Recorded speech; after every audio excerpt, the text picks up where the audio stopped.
Picture a Roman arena filling with millions of gallons of water, transforming into an artificial sea where thousands of men would fight to the death aboard full-size warships. So sit back, grab a cup of tea, and get ready to explore one of history's most spectacular and deadly forms of entertainment. We'll discover what naumachia were, these staged naval battles that turned arenas into battlefields, understand the incredible engineering that made it possible to flood massive venues, witness the deadly spectacles that claimed thousands of lives, and uncover why emperors spent fortunes on these aquatic bloodbaths that served as both entertainment and propaganda. In the sweltering heat of a Roman summer in 46 BCE, Julius Caesar unveiled something the city had never witnessed before. Where once stood an excavated basin near the Campus Martius, now gleamed an artificial lake, its waters reflecting the eager faces of thousands of spectators crowding its shores. This wasn't merely a decorative pond or urban beautification project. Caesar had created Rome's first naumachia, a staged naval battle that would pit thousands of prisoners of war against each other in a fight to the death, all for the entertainment of the Roman people. The word naumachia comes from the Greek, meaning simply naval battle, but in Roman context it came to signify something far more specific and spectacular. These weren't mere theatrical performances with choreographed movements and fake weapons. Naumachia were full-scale recreations of historical naval engagements, fought with real ships, real weapons, and very real casualties. They represented the ultimate expression of Roman spectacle culture, combining engineering prowess, military might, and blood sport on a scale that still defies belief. To understand why Romans would go to such extraordinary lengths, flooding entire venues, building fleets of ships and sacrificing thousands of lives, we need to understand the central role that spectacle played in Roman political and social life. Public entertainments weren't merely diversions from daily life. They were fundamental to how emperors maintained power, how they communicated with the masses, and how they demonstrated Rome's dominance over the known world. Caesar's inaugural naumachia set the pattern for all that would follow. According to Suetonius, writing more than a century later, Caesar excavated a basin near the Tiber River specifically for this spectacle. The lake, called the Codita, measured approximately 1,800 by 1,200 Roman feet, roughly the size of 5 modern football fields. Into this artificial sea, Caesar introduced 2 fleets, one representing the naval forces of Egypt, the other those of Tyre. Each fleet consisted of biremes, triremes, and quadriremes, warships with 2, 3, and 4 banks of oars respectively. The combatants numbered in the thousands. These weren't volunteer performers or trained actors, but prisoners of war and condemned criminals who faced a simple choice: fight and possibly survive, or refuse and face certain execution. Caesar dressed them as Egyptian and Tyrian sailors, equipped them with authentic weapons, and set them against each other in a battle that would have been indistinguishable from actual naval warfare, except for the incongruous setting and the watching crowds. The logistics of Caesar's naumachia stagger the imagination even today. First, there was the matter of water. Rome's aqueduct system, already a marvel of engineering, had to be temporarily diverted to fill the basin. Millions of gallons were required, and the filling process would have taken days, if not weeks. The water couldn't be stagnant. Some circulation was necessary to prevent it from becoming fetid in the summer heat. Drainage systems had to be installed to empty the basin after the spectacle, returning the water to the Tiber. Then there were the ships themselves. These weren't simple props or reduced-scale models, but functioning warships capable of ramming, boarding, and all the maneuvers of actual naval combat. Building such a fleet required skilled shipwrights, massive quantities of timber, and workshops large enough to construct vessels that could be transported to the landlocked venue. Each ship needed oars, sails, rigging, weapons, and all the equipment of war. The human logistics were equally complex. Thousands of prisoners had to be housed, fed, and guarded in the lead-up to the event. They needed at least rudimentary training in naval combat. A man who had never set foot on a ship couldn't effectively crew a trireme. This training itself was dangerous. Even practice with blunted weapons could result in serious injuries or deaths. Medical facilities were required to treat the wounded during training and to provide at least basic care for valuable prisoners. Caesar's Naumachia was a stunning success from the Roman perspective. The crowds were enthralled by the spectacle of full-scale naval warfare playing out before their eyes. The clash of bronze rams, the splintering of oars, the cries of wounded and drowning men, all provided the visceral thrill that Roman audiences craved. The fact that this was a historical reenactment, recreating an actual battle between ancient powers, added an educational veneer to what was essentially mass murder for entertainment. The political benefits to Caesar were immense. By staging such an unprecedented spectacle, he demonstrated his power, wealth, and creativity. The sheer scale of the undertaking, the engineering required, the resources mobilized, the lives expended, sent a clear message about Caesar's capabilities and ambitions.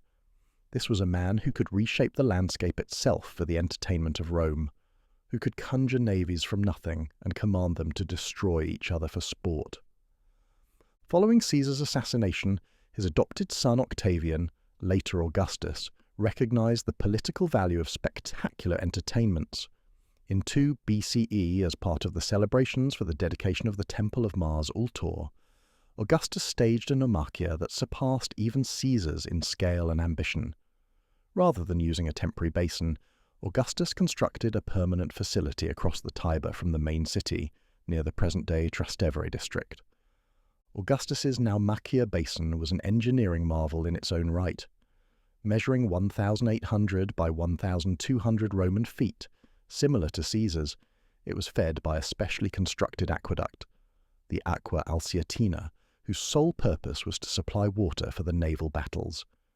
This represented an enormous infrastructure investment for what might seem like a frivolous purpose, but Augustus understood that spectacle was never frivolous when it came to maintaining imperial power.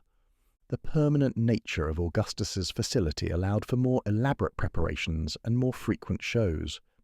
The basin could be maintained in readiness, with water levels adjusted as needed. Permanent seating could be constructed around the perimeter, allowing for better crowd control and sight lines. Storage facilities for ships and equipment could be built nearby, reducing the logistical challenges of each event. For his inaugural Naumachia, Augustus recreated the Battle of Salamis, the famous naval engagement between Greeks and Persians that had taken place more than 4 centuries earlier. This choice was politically astute. By identifying Rome with the victorious Greeks and casting the defeated enemies as Persians, Augustus reinforced cultural narratives about civilization triumphing over barbarism, West over East, order over chaos. The scale of Augustus's Naumachia dwarfed Caesar's. According to the emperor's own account in the Res Gestae, the naval battle involved 30 beaked warships, triremes or larger, plus numerous smaller vessels. 3,000 men fought in the battle, not counting the rowers, a detail that suggests the total number of participants might have exceeded 5,000 or 6,000. These numbers, if accurate, mean that Augustus's single Naumachia involved more combatants than many actual naval battles of the period. The organization required for such an event challenges modern comprehension. Each trireme required 170 rowers plus marines and sailors. Training thousands of men to row in unison, to execute complex naval maneuvers, to fight effectively on the unstable platform of a ship's deck. All this had to be accomplished with a workforce of condemned criminals and prisoners who had every reason to resist or sabotage the proceedings, yet resist they apparently did not, at least not effectively. Roman discipline, backed by the threat of torture and crucifixion for disobedience, compelled cooperation. Moreover, participants were sometimes offered incentives. Survivors might receive pardons or commutations of their sentences. This created a perverse dynamic, where men fought desperately not out of loyalty or patriotism, but from the slim hope of personal survival. The audience experience at a Naumachia was unlike anything available in the modern world. Spectators would arrive early to secure good positions around the basin's perimeter. Vendors sold food and wine, much like at modern sporting events. The atmosphere was festive, even carnival-like, despite, or perhaps because of, the deadly nature of the entertainment to follow. As the battle commenced, the crowd would have been treated to a spectacle that engaged all the senses.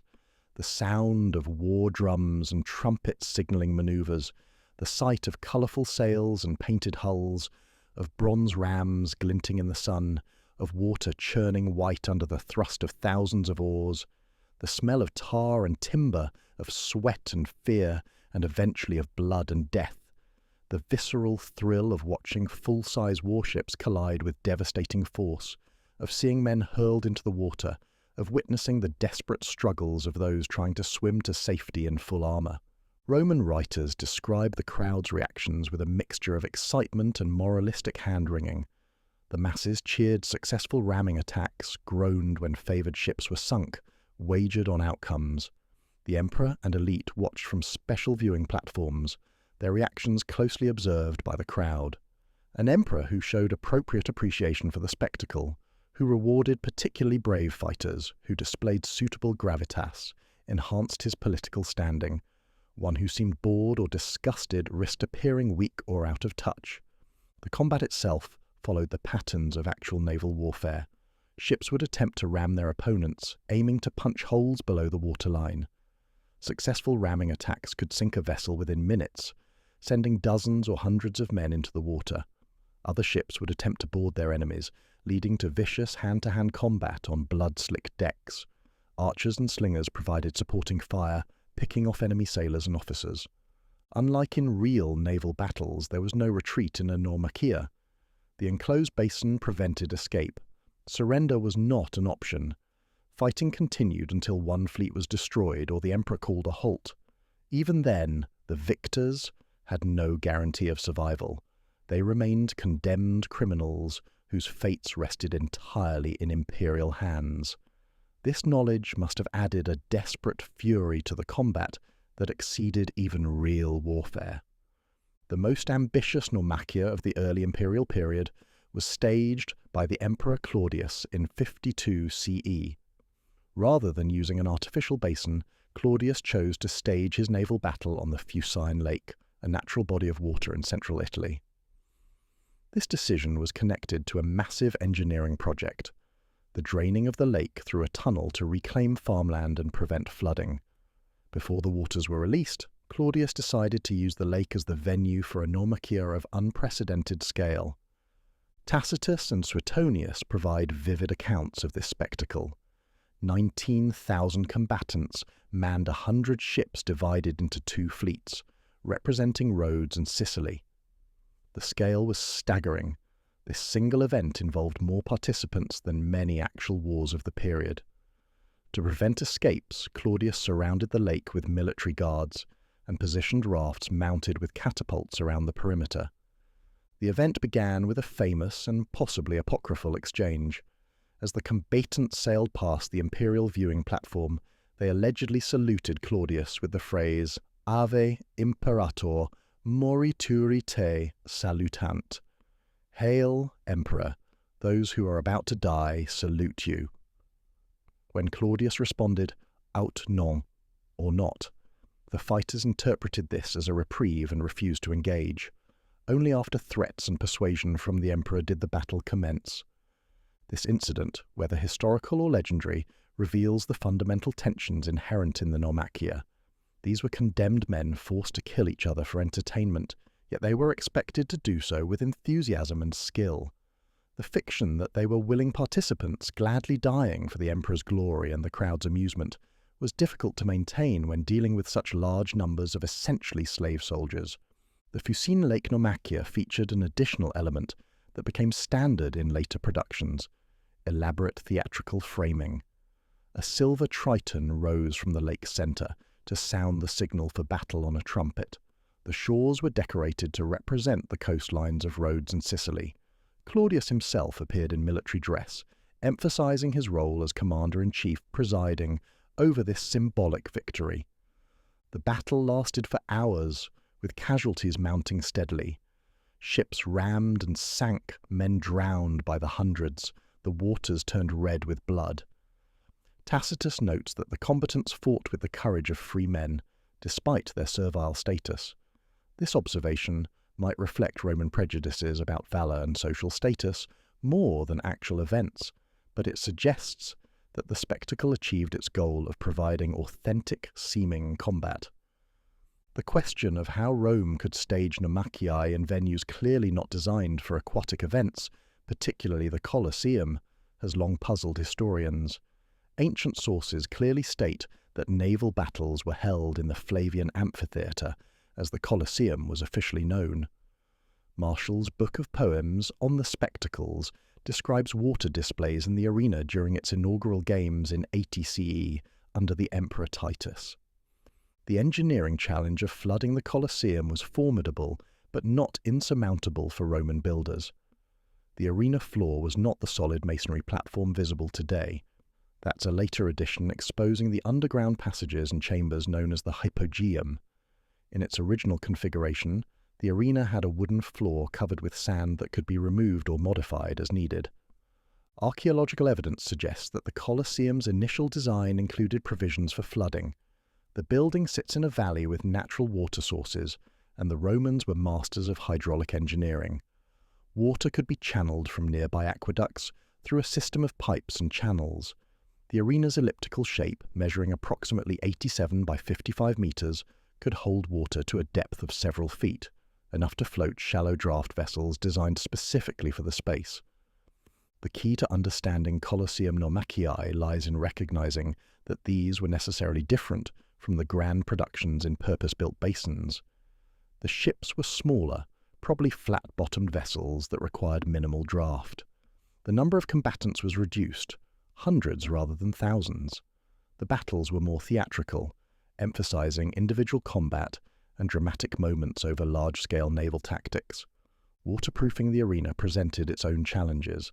The substructure had to be sealed to prevent water from draining into the underground passages.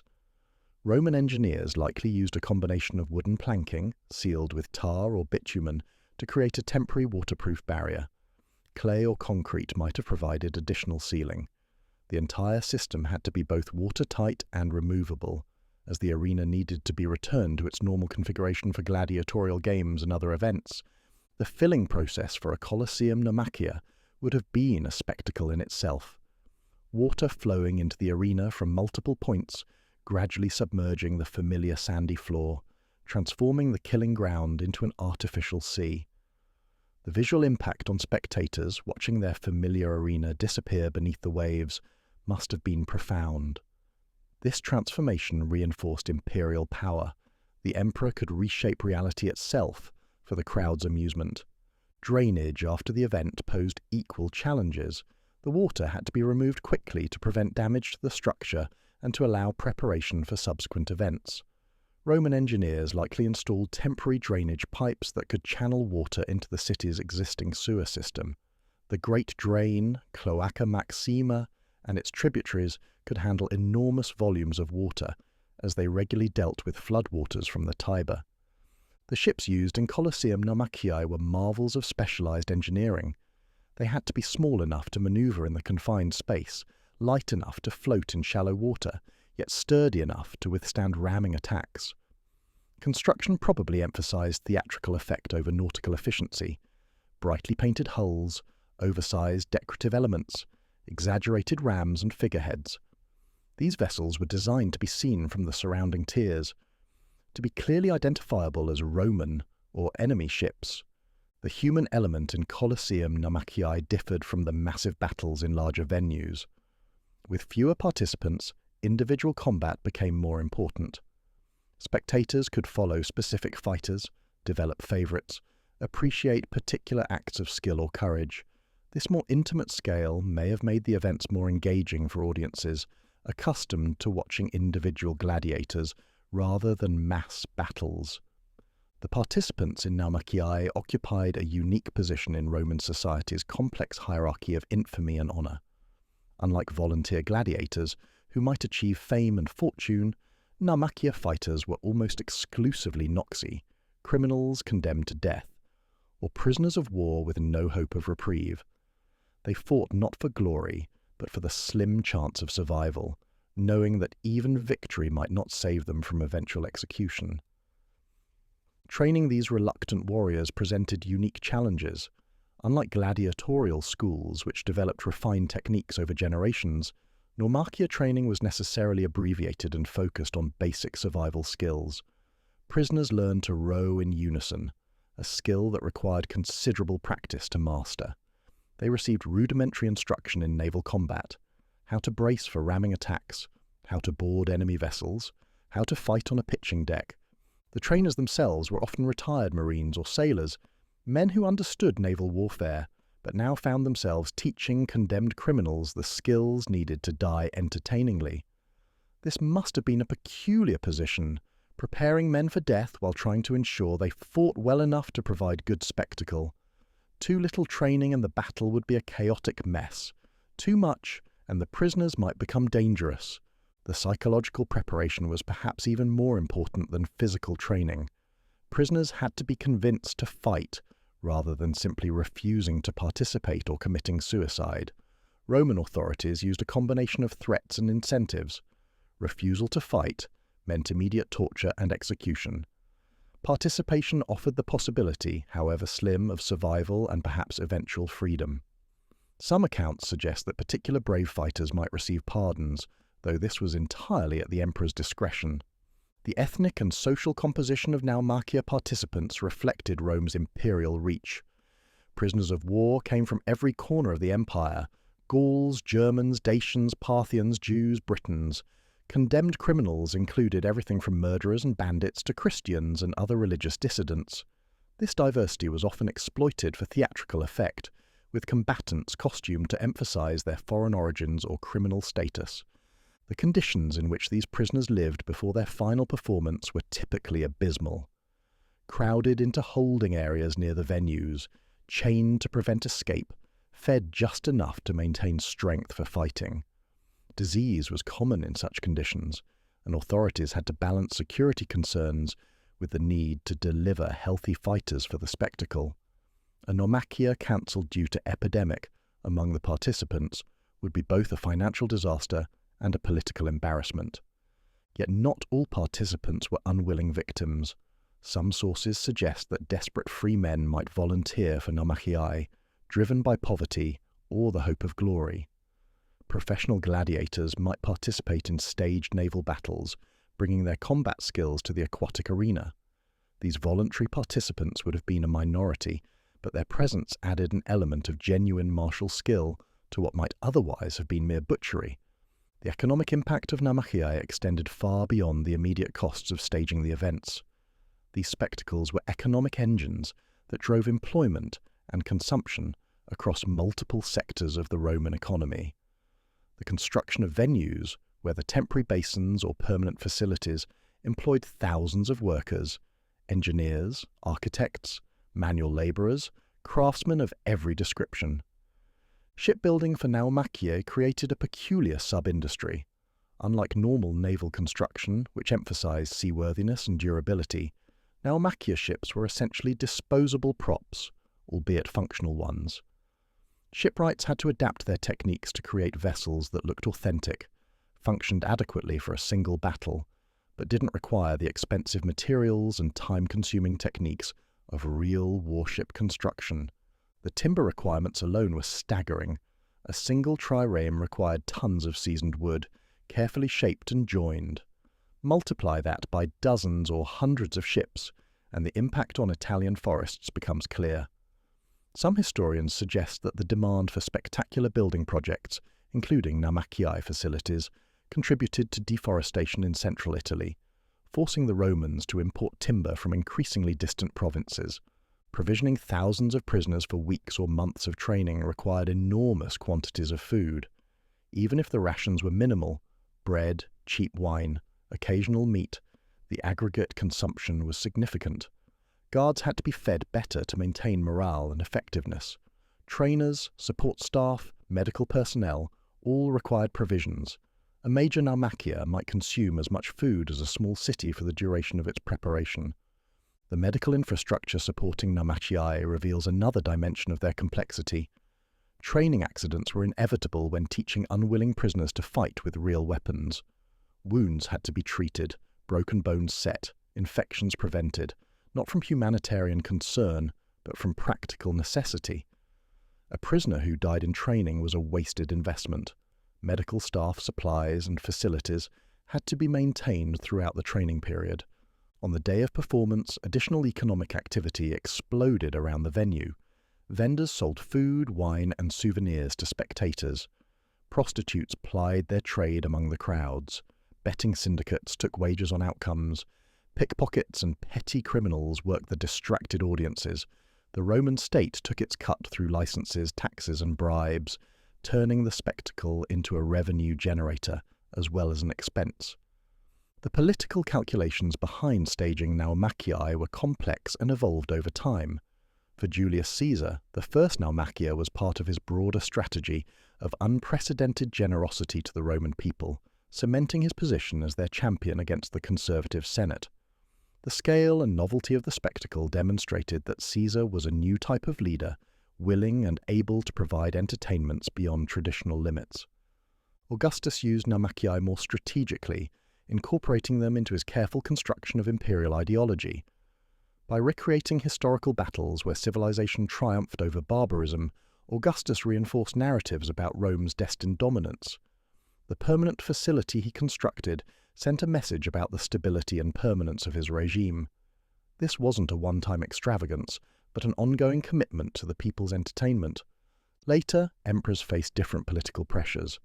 As the novelty of naumachia wore off, each successive production had to be more spectacular to achieve the same impact. Claudius's use of an entire lake represented this escalation, as did the increasingly elaborate theatrical elements. Emperors who failed to meet or exceed expectations risked seeming weak or cheap, while those who overspent on spectacles might be criticized for profligacy. The timing of naumachia often coincided with moments of political sensitivity. An emperor might stage a naval battle to distract from military defeats, economic troubles, or political scandals. Conversely, naumachia might celebrate genuine victories, with recent prisoners of war forced to reenact their own defeats for Roman amusement. This flexible political utility made them valuable tools despite their enormous cost. The international dimension of naumachia shouldn't be overlooked. Foreign ambassadors and dignitaries were often invited to witness these spectacles, which served as demonstrations of Roman power and wealth. The message was unsubtle but effective. A civilization that could stage naval battles for entertainment could certainly triumph in real warfare. The sheer waste of resources, flooding artificial lakes, building disposable navies, sacrificing thousands of prisoners, paradoxically demonstrated Rome's inexhaustible strength. The religious and ritual aspects of naumachia connected them to deeper currents in Roman culture. These weren't merely secular entertainments, but were often incorporated into religious festivals or commemorations. The gods were invoked before battles began, sacrifices made to ensure divine favour, not for the participants who were beyond divine concern, but for the sponsors and spectators. Some scholars have suggested that naumachia served a ritual function similar to human sacrifice, allowing Romans to engage in large-scale killing while maintaining the fiction that it was entertainment rather than religious offering. The theatrical framing, historical reenactment, foreign enemies, condemned criminals, provided moral distance that made the slaughter palatable to audiences who might have been disturbed by explicit human sacrifice. The social dynamics among spectators at naumachia reveal much about Roman society. Elite viewers occupied privileged positions with the best sight lines and amenities. The emperor's box was the focal point, with courtiers and distinguished guests arranged according to strict protocol. Middle-class citizens found spots where they could, while the urban poor crowded into whatever spaces remained, yet all shared in the spectacle, creating a temporary community united by bloodlust. Behaviour at naumachia could be remarkably uninhibited. Ancient sources describe spectators becoming so caught up in the action that they would shout advice to combatants, curse perceived cowardice, cheer spectacular kills. Women were present at these events, despite moralistic concerns about the corrupting influence of such violence. Children attended, absorbing lessons about Roman power and the fate of enemies. The psychological impact on spectators of watching thousands die for entertainment has been much debated. Some ancient moralists worried about the brutalizing effects of such spectacles, arguing that they made Romans cruel and bloodthirsty. Others defended them as outlets for natural aggressive impulses, better expressed vicariously than in actual violence. Modern psychological theories might recognize elements of both arguments. For participants, the psychological trauma must have been extreme. Imagine being a captured warrior, perhaps from a proud military tradition, reduced to performing in a mock battle for the amusement of your conquerors. The cognitive dissonance, fighting desperately to survive while knowing your death was intended as entertainment, must have been overwhelming. Some prisoners probably embraced death rather than provide spectacle for Roman crowds. The technical innovations driven by naumachia requirements advanced Roman engineering in unexpected ways. The need to rapidly flood and drain large areas led to improvements in hydraulic technology. Temporary waterproofing techniques developed for arena floors found applications in other construction projects. The challenge of building functional but disposable ships pushed shipwrights to experiment with new materials and methods. Perhaps most significantly, naumachia pushed the boundaries of project management and logistics. Coordinating the various elements — construction, water supply, shipbuilding, prisoner management, crowd control — required administrative skills that transferred to other imperial projects. The Romans developed systematic approaches to large-scale event management that wouldn't be matched until the modern era. The decline of naumachia in the later empire reflected broader changes in Roman society and economics. As the empire's expansion slowed, the supply of prisoners of war decreased. Economic troubles made the enormous expenses harder to justify. Christianity's growing influence brought new moral perspectives that questioned the ethics of killing for entertainment. The last recorded naumachia in Rome was held by Philip the Arab in 248 CE to celebrate the city's 1000th anniversary. Yet the influence of naumachia persisted long after the events themselves ceased. Medieval and Renaissance writers remained fascinated by accounts of flooded arenas and naval battles. The engineering achievements seemed almost mythical to later generations who lacked the technical knowledge to understand how such feats were accomplished. This contributed to a view of Rome as a civilization of almost superhuman capabilities. The rediscovery of ancient texts describing naumachia sparked attempted recreations in the Renaissance and early modern period. Wealthy patrons staged elaborate water pageants that claimed inspiration from Roman naval battles, though these bore little resemblance to the deadly originals. The focus shifted from combat to choreography, from slaughter to spectacle. These sanitized versions kept the memory of naumachia alive while draining them of their essential character. Modern scholarly study of naumachia has evolved considerably. 19th century historians often dismissed ancient accounts as exaggerated or impossible, unable to believe that Romans could or would stage such events. Archaeological discoveries in the 20th century confirmed many details, forcing a re-evaluation. The discovery of the remains of Augustus's naumachia basin, the analysis of the Colosseum's hydraulic systems, and comparative studies of Roman engineering capabilities have validated ancient sources. Contemporary popular culture remains fascinated by naumachia, though accurate depictions are rare. Films and novels tend to focus on gladiatorial combat, perhaps finding naval battles too complex or expensive to recreate convincingly. When naumachia do appear in modern media, they're often conflated with other forms of Roman spectacle or wildly exaggerated beyond even their extraordinary reality. The ethical questions raised by naumachia remain relevant to modern discussions about entertainment, violence, and human dignity. How could a civilization that produced great art, literature, philosophy, and law also celebrate mass murder as entertainment? The easy answer, that Romans were simply cruel by modern standards, fails to address the complexity of a society that also developed sophisticated legal protections and concepts of human dignity. More nuanced analysis recognizes that Romans compartmentalize their ethics in ways that seem contradictory to modern sensibilities. The same culture that protected citizen rights ruthlessly exploited non-citizens. The same emperors who provided bread and circuses also built hospitals and infrastructure. Naumachia existed at an extreme intersection of these contradictions, representing both Roman organizational genius and moral blindness. The environmental impact of naumachia, largely overlooked until recently, deserves consideration. The water requirements were staggering. Millions of gallons diverted from other uses, then contaminated with blood and debris. The deforestation caused by shipbuilding and construction affected local ecosystems. The pollution from thousands of corpses, human and animal, created public health challenges. Romans showed remarkable ingenuity in managing these impacts, but the ecological cost was significant. Modern attempts to calculate the death toll from Naumachii produce sobering figures. If ancient sources are even approximately accurate, the total number killed in these spectacles over 3 centuries might have reached 50,000 to 100,000.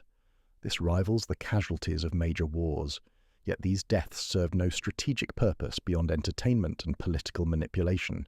Each number represents an individual, someone's son, father, brother, whose life ended for the amusement of strangers. The question of resistance among Naumachia participants remains largely unexamined in ancient sources. Romans had no interest in recording the perspectives of condemned prisoners, and few such accounts would have survived anyway. Yet there must have been instances of coordinated resistance, suicide pacts, or attempts at escape. The massive security presence at these events suggests authorities expected and prepared for such possibilities.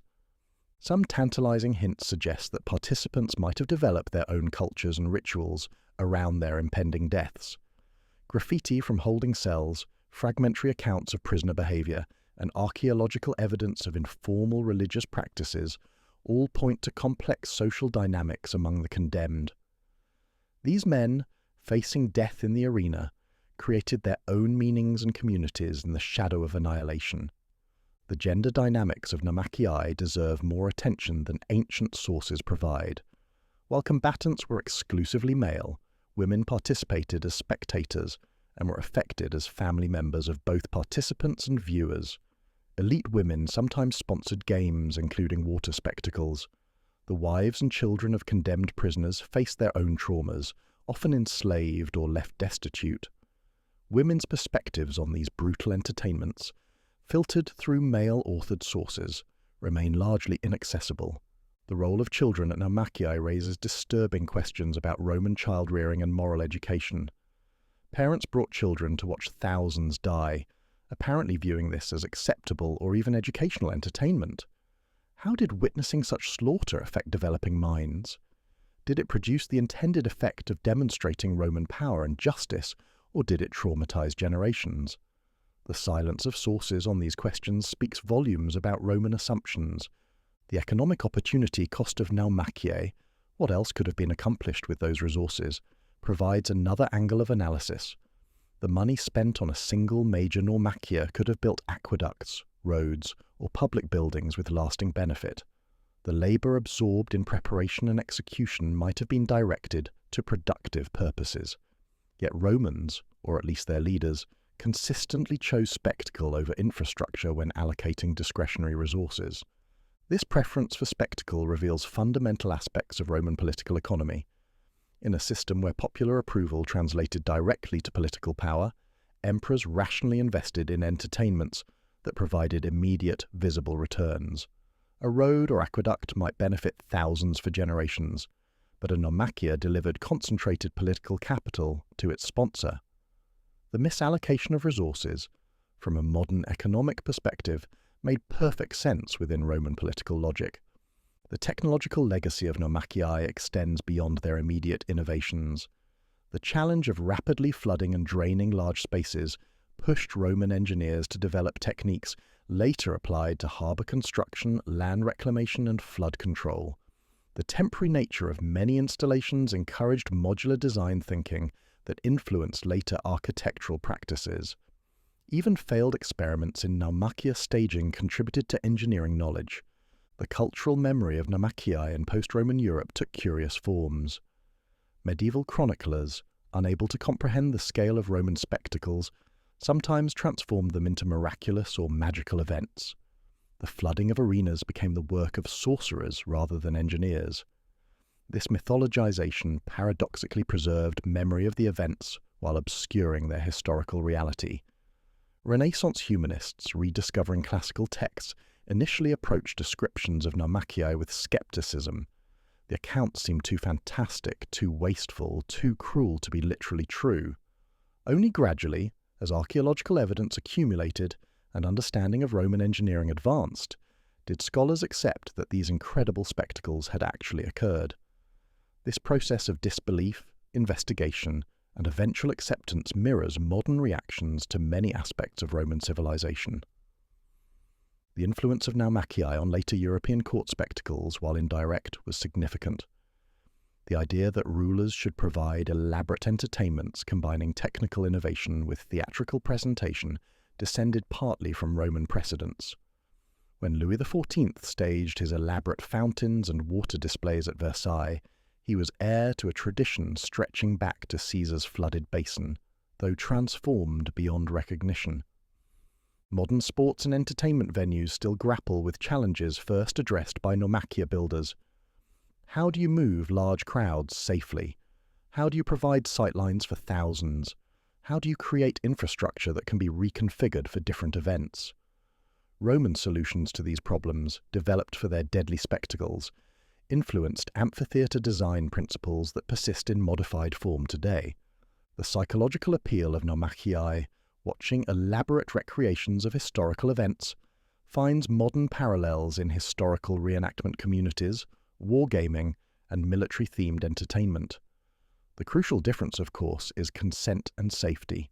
Modern participants choose their involvement and face no real danger. Yet the underlying appeal, experiencing history viscerally rather than intellectually, remains consistent across millennia. Contemporary debates about violence in entertainment often reference Roman spectacles as cautionary examples. If a civilization as sophisticated as Rome could embrace such brutal entertainments, what does that say about human nature? Are we fundamentally different from Roman audiences, or merely constrained by different social norms? These uncomfortable questions arise whenever societies examine their own relationships with violent entertainment. The environmental history of naumachia sites provides insights into long-term ecological impacts. Areas repeatedly flooded and drained showed soil changes detectable centuries later. The concentration of human and animal remains created distinctive archaeological signatures. Pollution from blood, waste, and debris left traces in sediment layers. These environmental markers help modern researchers locate and understand naumachia venues, even when structural remains have vanished. As we conclude our exploration of Rome's deadly naval spectacles, several themes emerge that transcend the specific historical moment. The human capacity for organizing complex events, even in service of destructive ends, appears constant across cultures and eras.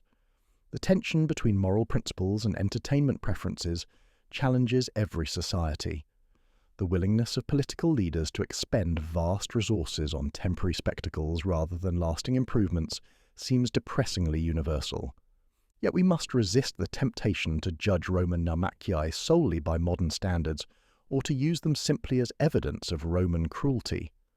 These events emerged from specific historical circumstances: a martial culture, an economy based on slavery and conquest, a political system requiring constant validation through public spectacle. Understanding naumachii requires understanding the entire Roman system that produced and sustained them. The engineering achievements involved in staging naumachii remain genuinely impressive. Roman hydraulic engineers solved problems that would challenge modern builders, and did so with primitive tools and muscle power. Their organizational capabilities, coordinating multiple complex systems to produce a seamless spectacle, demonstrate administrative sophistication that many modern states struggle to match. These achievements deserve recognition even as we condemn the purposes they served. The human cost of naumachii, tens of thousands of lives sacrificed for entertainment, stands as one of history's great moral failures. Each participant was an individual with hopes, fears, families, and dreams, reduced to a prop in imperial theatre. The scale of suffering involved in a single major naumachia exceeds many famous historical atrocities, yet these events are often treated as curiosities rather than tragedies.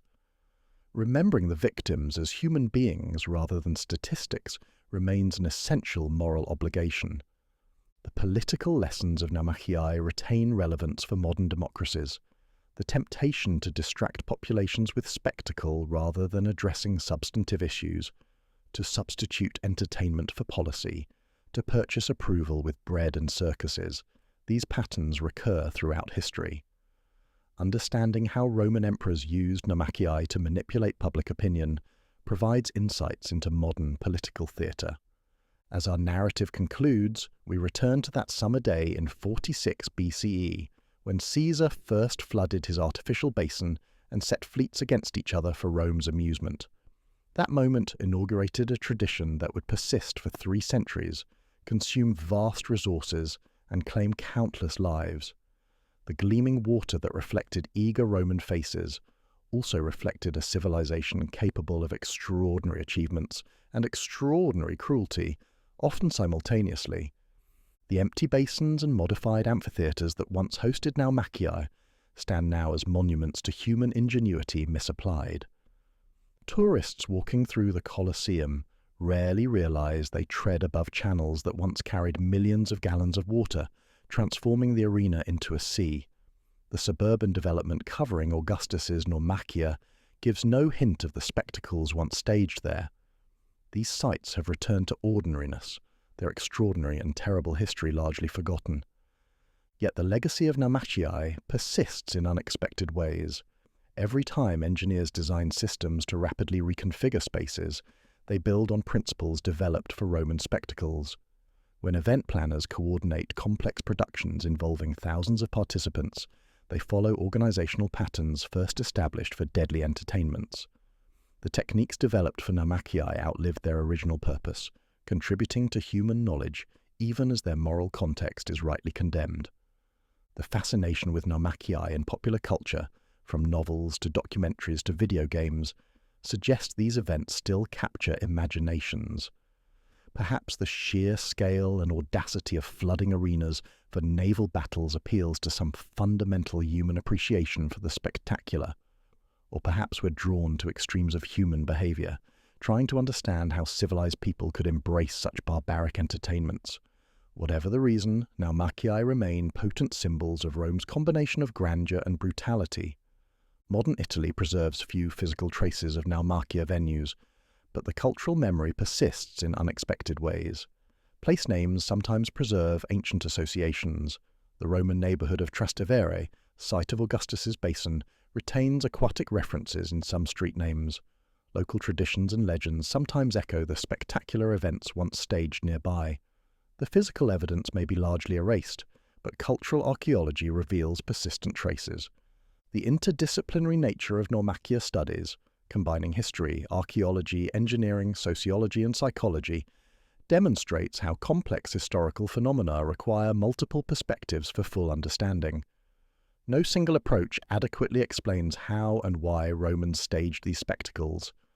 Only by combining insights from various fields can we begin to comprehend events that seem simultaneously impossible and undeniable. As we reach the end of our exploration, it's worth reflecting on what naumachii reveal about the relationship between technology and morality. Roman engineers developed remarkable capabilities that could have been directed toward constructive purposes. Instead, political and cultural pressures channeled innovation toward destruction. This pattern, technological capability, outpacing moral development, remains a central challenge of human civilization. The victims of naumachii left few direct testimonies, but their suffering echoes through history as a warning about the dangers of dehumanization.